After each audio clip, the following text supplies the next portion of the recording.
kuganira n'ukuntu aganira yeye akantu wakizeho ufata umwanya nuko ndi abantu babiri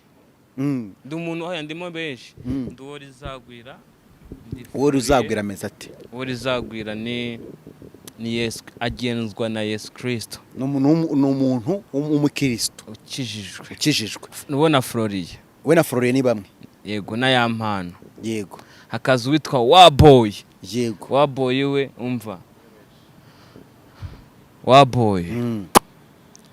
ni inkozi y'ibibi Waboy ni inkozi y'ibibi Waboy yego sinzi ko mfite kintu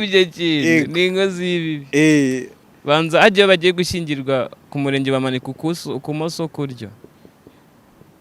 sindajyayo ako kantu nako reka tuzakira ariko byaga byemera no kuryo Waboy we yamanika ukumoso ubwo ko no kumoso manitse